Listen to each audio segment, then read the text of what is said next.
Конкурс названия «Золотая кафедра» проводится традиционно в России с 2015 года. Основная миссия проекта – выявить талантливых сотрудников различных вузов, осветить исследуемые ими направления и поддержать их образовательную, методическую и научную деятельность. Студентка третьего курса экономического факультета Ингурского госуниверситета Луиза Оздоева каждый день вносит свой вклад в развитие науки. Моя статья посвящена теме искусственного интеллекта и тому, как он влияет на финансовые технологии. Сегодня эта тема наиболее актуальна, потому что происходит цифровизация экономики, и в будущем, возможно, эти технологии будут все сильнее укореняться в нашей жизни. Самое трудное было поставить проблему, потому что действительно тема наиболее очень широкая. Мне, конечно, помог мой руководитель, мы определили и все-таки решили, что будем развивать тему того, как все-таки эти технологии, они вымещают человеческий труд с рынка. Кафедра «Финансы и кредит» принимает участие во многих конкурсах. Возглавляет его доцент и заведующая Лиза Цурова. В своей работе кафедра изучает европейскую экономику и экономику арабских стран. Грамотное распределение в ней финансовых средств, изучение экономики разных стран мира, публикация научных статей, монографий, сборников позволило кафедре не только принять участие в столь престижном конкурсе «Золотая кафедра», но и одержать в ней яркую победу. Мы предлагаем свою методику, свой вариант, и он оказался как-то в тренде с федеральным направлением.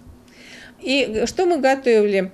Да, там был большой пакет документов, мы инициировали участие сами, ответили на приглашение и представили монографии в этом направлении, мы представили презентации наших выступлений, лекторских тоже. Был довольно большой объем документов. Во многом благодаря именно работе сотрудников и студентов кафедры наука и продвигается вперед. Студентка четвертого курса Джамиля Ганиева также принимает активное участие в научной жизни вуза. Пишет статьи, выступает на конференциях. Каждую выбранную тему она разбирает досконально. Сейчас девушка готовится к предстоящей научной конференции «Финансы. Теория и практика», где представит свою работу регуляторная политика. У нас очень разносторонние преподаватели, разноплановые.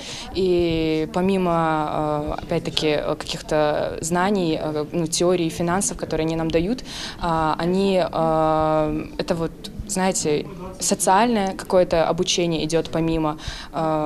Поэтому наверное, все-таки эта награда, организация, которая эту награду присуждает, она, наверное, провела какой-то анализ, она на основании каких-то достижений, можно сказать, нашей кафедры, или проанализировав колоссальную работу, которую проводит наша кафедра, решила, что именно она достойна этой награды. На достигнутых успехах студенты не собираются останавливаться. Награда «Золотая кафедра» – это большой успех и гордость как для студентов, так и для преподавателей кафедры «Финансы и кредит» и всего университета в целом, ведь это значит, что большую работу оценили по достоинству.